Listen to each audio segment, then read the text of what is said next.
Oh, it's a sobering, sad reminder the following day after such a disappointing result and just a weird performance in the Champions League last night against Paris Saint-Germain. Welcome back to Football Therapy. We're going to try and pick the bones out of this a little bit more, and it's a Chelsea news video. And guess what? Surprise, surprise. It's around goalkeepers, because I've been saying it for so long. It's a problem position for us. I know there was this Rob Sanchez renaissance, but the truth is, gang, Jorgensen, Sanchez, whether it's Pochettino, whether it's Maresca, whether it's Liam Rosenior, they have benched each other at certain times, and you know why? Because they're both not good enough. I'm sorry. Yes, Sanchez, thank you for your service in the run-in at the end of last season when you played serviceably. I believe, was it Jorgensen that played in the Conference League final? I don't even know. A lower level, of course. And yes, Rob Sanchez was good in the Club World Cup. And he was good in the final, playing balls in behind against PSG. I'm not entirely sure that would have worked again last night in the Champions League against Luis Enrique. Of course, the games would have been analysed. And yes, to reiterate the context, the backstory, the narrative, there was shaky performances of late from Sanchez, and it seemed like the correct decision to bring Jorgensen in for the game against West Ham, where we won 4-1 away from home. Of course, the winner at Arsenal, Sanchez pretended he was fouled because he lost the flight of the ball, and basically just was just really bad goalkeeping. Clearly, Rosenior and Chelsea were upset with that, so they brought Jorgensen in. We got a big win away at Villa Park. You know, another atmosphere like the Emirates that, you know, Jorgensen wasn't rattled by. This is not, I'm not in any way trying to big up Jorgensen here. I'm just trying to highlight the position that the management has been put in here. Even when the rotation comes back in, Sanchez in the cup against Wrexham, granted he's you know, being partnered with a rotated backline, but he did not look convincing. Lots and lots of people, and I forgot to put the goalkeeper in my prediction, said Jorgensen will start against PSG. Even if you want to sort of be nostalgic and romanticize about a game that happened 10 months ago in the heat of America, you have to look at what's happening now. I would have started Jorgensen before the game. Obviously, hindsight's 2020. I saw what happened. If I could go back time, obviously I'll put back in Sanchez, but I understand the decision at the time. Now I have a great deal of sympathy for Rosenior, because that game, if you haven't watched my match reaction, you're welcome to go check it out. I've looked at the timeline when Ousmane Dembele came off because he was being sort of protected for injury.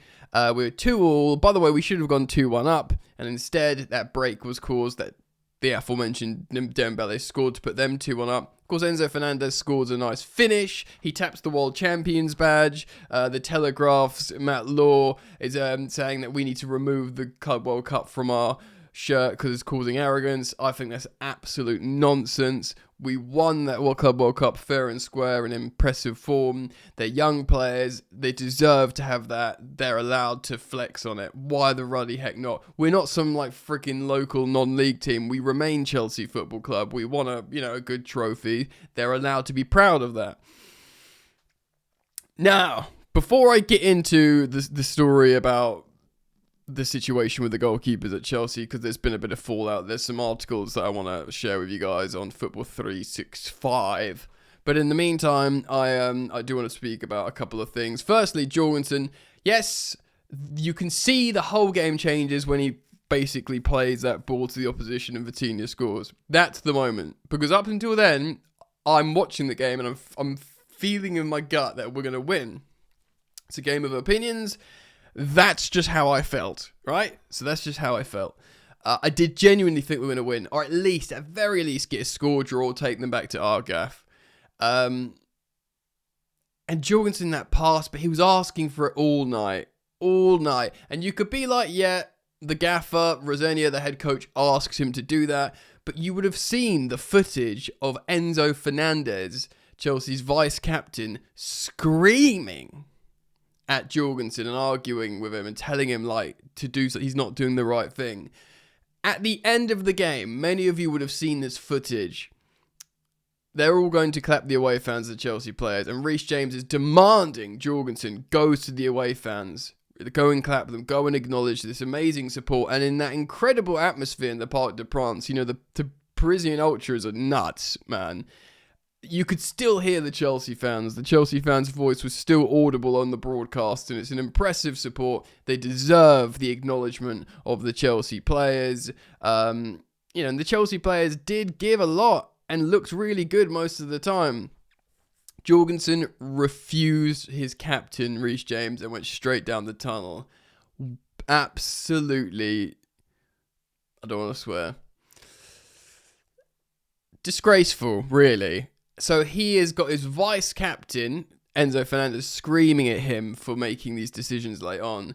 And then he's got Reece James, maybe a bit more cool-headed, being like, go and sort of face the music. And he refuses and essentially runs away down the tunnel. You are done, brother. You are done. And for me, we're just in the trenches. I said it in my match review. I said it on some short form media. I was saying in the summer, I don't care about Sanchez's good Club World Cup run. We were being linked with Mike Maignan. He's a big boy, serious goalkeeper. He's a serious goalkeeper. He obviously knows French football. He played in French football before Italian. He'll know all the French forwards from international teammates.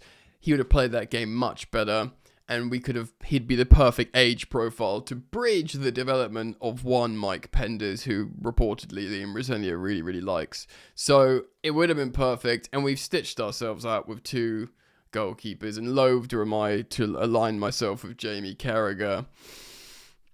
But here we go in a moment. First of all, let's quickly do this. I want to quickly go on the standard here. West Ham are looking at buying Axel Disasi, who's done really well. Of course, they'd have to get a reduced price from what we have purchased him for. So before we get into a little bit more detail on the goalkeepers, Dom Smith writes the following. West Ham will consider signing Axel Disasi in a permanent transfer if they avoid relegation. Well, we're hoping, Spurs take that spot, and West Ham going down would be quite funny, but nothing on Tottenham going down.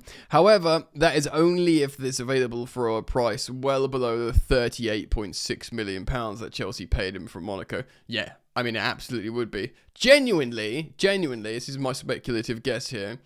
If they wave 20 million quid at us, and by the way, he's been really effective for them. Like, they really like him. He's They've started keeping clean sheets. Dare I say he's been quite transformative for them. Doesn't mean they've got loads of money to spend, but it means they could put a significant amount of money on the table, say like a 20 million, which is over half at this point. But he's been with us a little time here. His stock's not particularly high.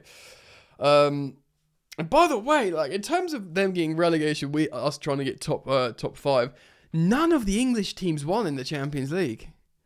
Like, Arsenal drew to Leverkusen, of course. The Toon drew to Barca, which isn't the biggest surprise, but then all the other teams lost by a 3-goal margin. Chelsea, Spurs and Man City all lost by a 3-goal margin.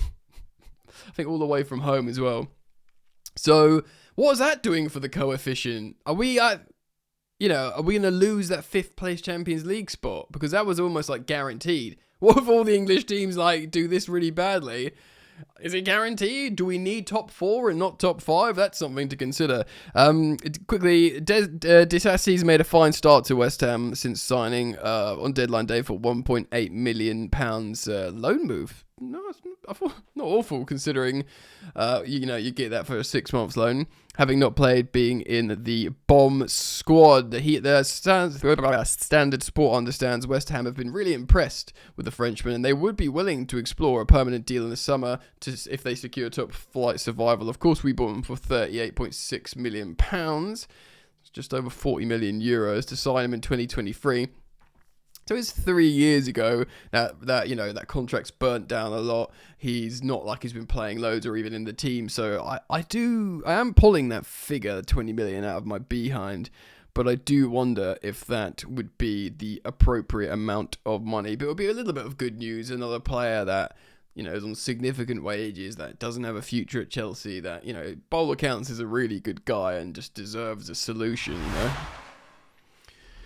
Right then, so the big problem is at the moment. Firstly, many of you may have seen this. This is on Football 365. This was before the game. Schmeichel exposes Rosenior goalkeeper lies. My information is that. So many of you would have seen this. Let's read in. Schmeichel exposed Rosenior as a fraud. What an opening line. That is strong. Who wrote this?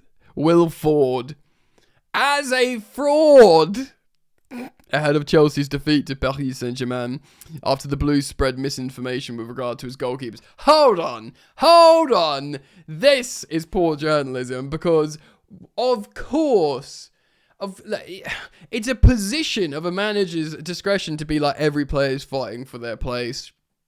He's not going to, because of the delicate nature of the starting goalkeeper position of Chelsea, even before this Jorgensen disaster class, it's not in his interest to be like, yeah, he's number one, no matter what. I get it. Chelsea, it's not the right thing to do generally, long term. Since Pochettino to Maresca to Rosenior, I want a first team goalkeeper. And on a night when Thibaut Courtois is still looking world class, all these years after, he left us, I still think he's the best goalkeeper in the world at the moment. We do need this undisputed figure that we just don't have. Your Petr Cech, your Thibaut Courtois, Mendy for about 18 months, but I never think he truly reached that sort of echelon.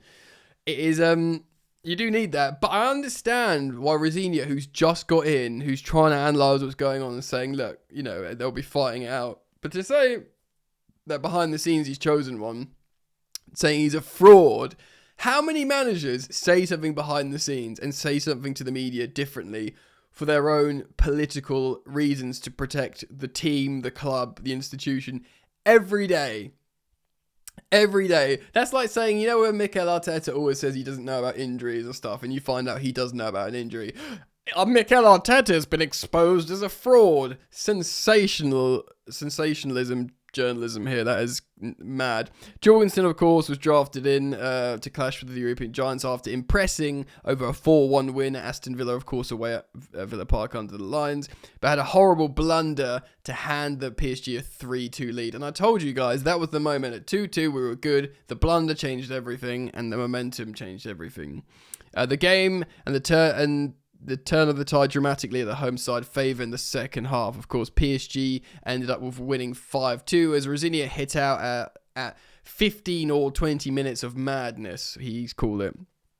So Sanchez started the majority of the games with Chelsea this season, but was at fault to the winner away at Arsenal, of course, and that's what led him to be replaced to Jorgensen's number one. He said, the way I work with goalkeepers, I don't have an outright number one. He insisted, I want competition in every area. I genuinely think he's just saying this for this, because if you look at the other teams he's managed, he's had a number one. There is no change in goalkeeping situation there. Schmeichel said that Rosenior had told Jorgensen. So firstly, do we trust Peter Schmeichel here? He's a big famous goalkeeper. Does he know this? Is he saying this because just someone told him and he's on TV? I don't know. He could. Sanchez played the bulk of the games in the tournaments this season. He is now been replaced by the Danish guy, by the way, Philip Jorgensen. And his quote is, my information is that Liam Rosenior has told Philip Jorgensen that he, or Jorgensen, whatever you want to call it, he is now the number one choice. It's hard to tell how much longer we'll retain that spot. No longer! Like, as I said at the top of the video, the content, man, I can sort of understand his difficult position. Lots of Chelsea fans were calling for Philip to start in this game. I would have sort of been worried about either. It turns out Philip sort of made two really excellent saves in the first half, fingertip saves, and did a few cutbacks around the PSG players and looked like he had a big cojones on him. And you thought, wow, this is either going to go really, really well, or this is asking for trouble. Turns out, narrator, it was the second choice. And it was awful. It was awful. Philip has different qualities and yada, yada, yada. Aston Villa coming through, high pressure team. Look, in theory, it's all fine. But the truth is, and loathed am myself to align myself with this geezer who talks the most utter amount of BS you will ever hear. Carragher tells brilliant Rosenior to replace 2 Chelsea players after loss to PSG. I wonder who they are. Liverpool legend Jamie Carragher insists Chelsea will continue to be a million miles off winning the Premier League or Champions League title unless they sign a goalkeeper. Yeah, I agree, you silly Scouse bastards. Sorry for my language, but, the Blues lost 5-2 to PSG on Wednesday night as the Premier League teams continue to have a nightmare in the last 16. Yeah, what's wrong with all of us? Chelsea were holding PSG at 2-2 and looking pretty good, by the way, until the 74th minute when Vitinha nudged the French side in front, and then, of course, Maradona comes on and gets a brace and takes the game completely away from us. Philip Jorgensen, who started in goal instead of Sanchez, was at fault for PSG's third goal, passing to the PSG player before Vitinha scored. I think one of the other goals as well, we should have done better. Was it one of not the non-super Kvaratskhelia goal? Ex-Liverpool defender Jamie Carragher thought Chelsea were unlucky on the night and reserved some praise for Liam Rosenior, but he thinks they will need a new goalkeeper and centre-back in the summer. Well, this is what we've been saying for ages. And yeah, look, it wasn't really not a 5-2 game, was it? Because if you look at the Tottenham Atletico Madrid, they were lucky to get a 5-2 game. It's like the other way around. The fact that we've gone away with the same scoreline as Spurs is mind-boggling. You guys, if you haven't seen it, I did it yesterday in my match reaction. PSG scored 5 goals from 0.98 XG. That's 5 goals from not even a single XG. We had nearly double their XG, more big chances created, and more corners and all that kind of stuff, and a lot of incisive play moving through the lines, looking quite good. But it's the finishing, of course. If you've got a team of elite finishers that can score 5 goals from less than 1 XG, you have very special attackers. But also, you've got Philip Jorgensen going, here you go, 1-1, there you go. So maybe we're unlucky in that. So Spitty Carragher said the following: it was a brilliant game. I think the best game I've seen in the Champions League this season. Well, I'm glad you enjoyed it, mate. Chelsea didn't deserve to lose 5-2, but they've only got themselves to blame for that. I've been critical of Chelsea for a long time, but I'm being... yes, you have, by the way, you knobber. But I'm being deadly serious. They cannot go any further until they sort the goalkeeping issue out. I've been saying it consistently. Yeah, not just you, mate. Not just you, everyone else. The new ownership have come in and they've spent absolute billions. Yes. And right now they've got some great players in the team. And I think in these early stages, Rosenior has been brilliant. Yeah, I think he's been good. I think he's been good. Often he's reacted well with subs. I think the players like him. And I think he's shown tactical versatility, and I think he'll frustrate fans less than Maresca did in terms of in-game management. I think he's been good. I think you could say, considering all the circumstances, he's been good. I thought Rosenior, as a manager tonight, looking at how he set the team up, caused PSG real problems. I mean, that's another thing. Yeah, he did set up really well. He didn't, maybe PSG were expecting the long run channels in behind, the Club World Cup final, but we were playing through those sort of diagonal passes through the lines into the wide players and running through constantly. PSG hated it. We were knocking it about loads. There was some really impressive football.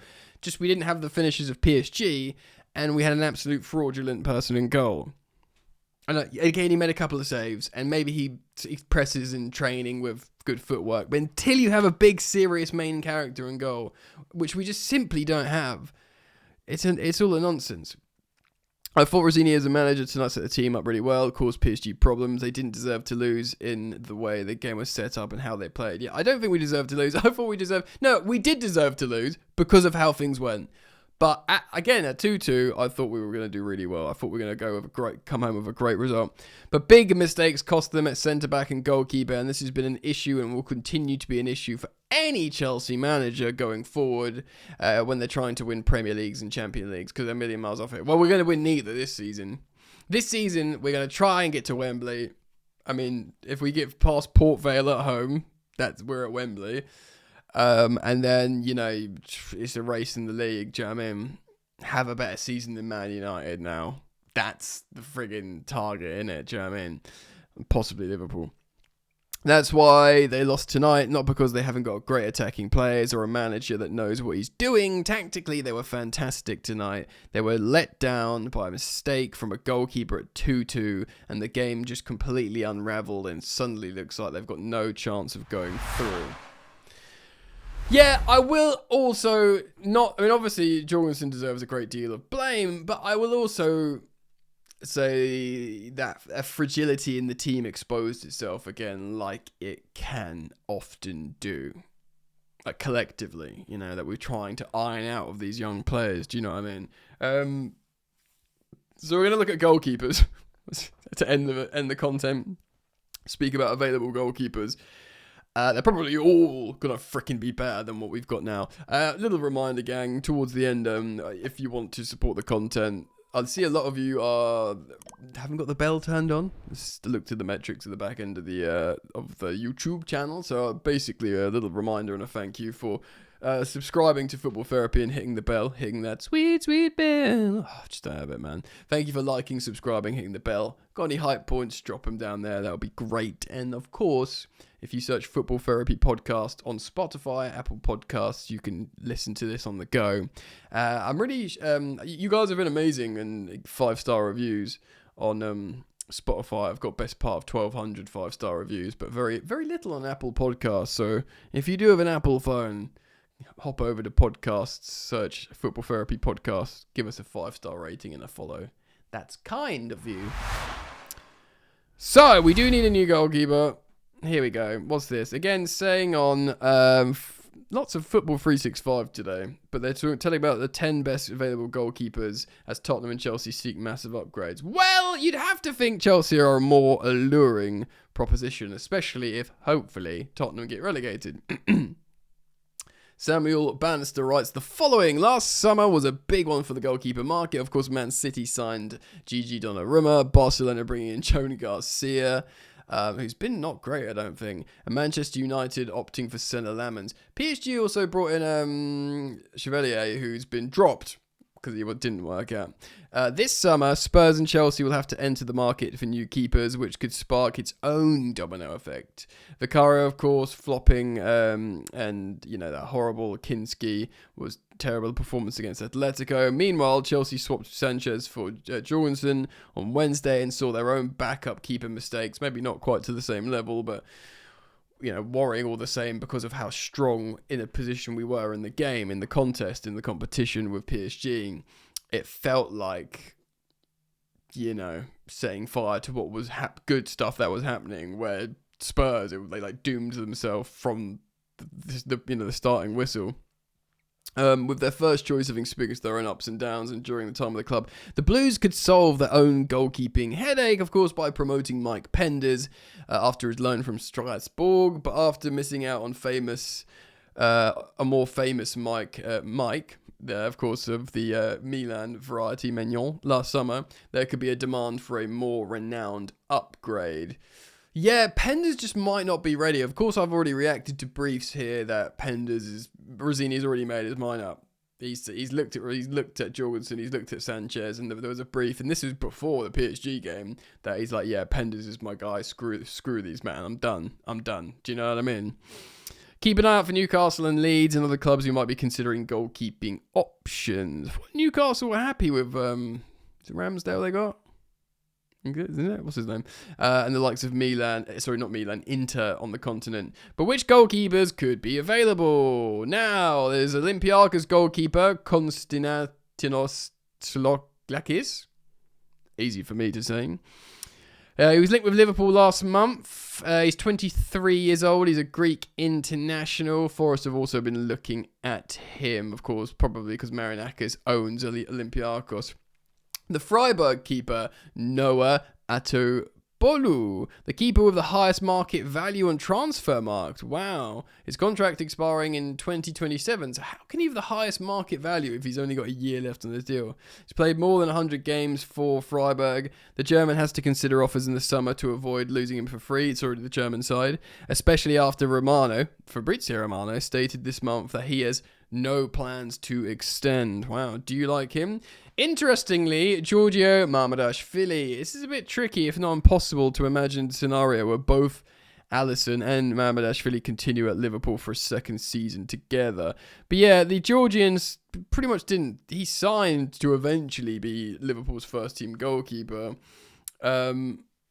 But if Alisson stays, if he Alisson goes, time to come to Chelsea. I'd take Alisson. I know he's looked a bit shaky lately, but it's still Alisson. Manuel Neuer, no thank you, 40 years old. Let's move on. Bart Verbruggen, Brighton.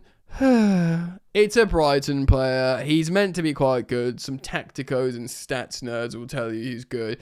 I'm repelled with buying players from Brighton because truly, apart from the goalkeeper we've got from Brighton, Robert Sanchez, but he'd been demoted to like second choice when we bought him, which really is a sobering reminder of the scenario we are in. I don't know. So who have we bought from Brighton? So Graham Potter, he's a manager. Sanchez, I will say, will never be happy with Sanchez now. I've tried, man. I tried to wait until my end of season report, but here we are. I do think the Levi Colwill, by the way, who's back in training, Levi Colwill. I haven't actually said that yet. It's a massive, massive bonus. I mean, that game yesterday, having Levi Colwill in the back line probably would have done so much for us. So, yeah, there you go. Levi Colwill's return. Great. Colwill return. Maybe just quickly double check because we've seen him in training. Colwill returns to training. Colwill has returned to training. There you go. Reading books has helped me for injury, and he's obviously doing that really good initiative trying to get kids to do reading again. So Colwill has returned to training. Big plus. So Bart Verbruggen, Cucurella good, Caicedo good, Joao Pedro good, and the loan for Levi Colwill good. The loan for I can't even remember his friggin' name. The attacking midfielder. The Argentinian kid. Facundo Buonanotte. Not good, but whatever, 6 months. Okay, so Anatoly Trubin, the Benfica goalkeeper. Apparently it was Man City were looking at him before they got Donnarumma and James Trafford. The 24-year-old is likely to have other potential routes out of Benfica and is possibly into the Premier League after a season where he's only conceded 15 goals from 23 games in the league. I guess that's good. He even scored against Real Madrid in the Champions League for good measure, but absolutely isn't what clubs will be signing him to do. No. Now, of course, an old favourite here is Diogo Costa. Not Diogo, the Porto goalkeeper that was always been linked with. He's only 26. He's constantly being linked, isn't he? Perennially linked with European clubs and still at Porto after 7 years, so since he was 19. Could Costa put himself back in the shop window if Portugal have a decent World Cup run? It may help they've signed a new contract. It may not help they've signed a new contract. It's got a release clause, about 75 million euros. Still only 26 though. Maybe if he puts in a transfer request, I don't know. James Trafford. Now this is genuinely really interesting because James Trafford signed for Man City because he thought he was going to be number one. One of the goalkeepers that were on the move last summer, you might struggle to find one filled with more regret than Trafford. Just weeks after thinking he had landed his dream opportunity with Man City, the club went and signed Donnarumma from Paris Saint-Germain, crushing his hopes of claiming the starting role. Unused in the Premier League since Donnarumma's arrival, Trafford may seek an exit to the Etihad to start his career. He's only 23. So again, he's Penders is 20. You kind of don't want that, which makes me go on to the next guy. Emi Martinez. He's had itchy feet. He was desperate to leave last summer. He wanted Manchester United, of course. They went and got Le Mans. He's 33 and he may start to decline in market value. I mean, how good is it? We could look at it a little bit closer, but you might say Emi Martinez.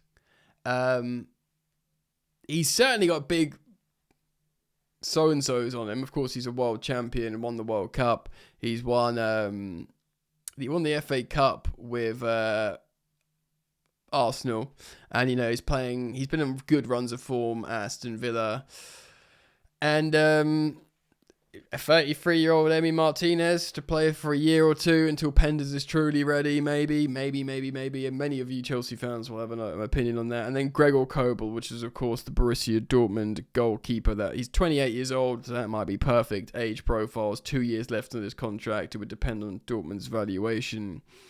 Kobel has kept the most clean sheets of any Bundesliga goalkeeper this season, and Newcastle are among the club's links. But Newcastle have got Pope and Ramsdale.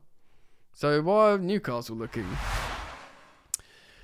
Anyway, sensational stuff. It's been a long video, but there was a lot to get through, especially with goalkeeper stuff. Let me know your thoughts though, gang. Please do leave them down in the comments section below. Thank you as always for joining me, for liking, for subscribing, for following and 5-starring on your podcast apps by just searching Football Therapy Podcast. I do appreciate your help and support in the deep, dark abyss that is the algorithms on these platforms.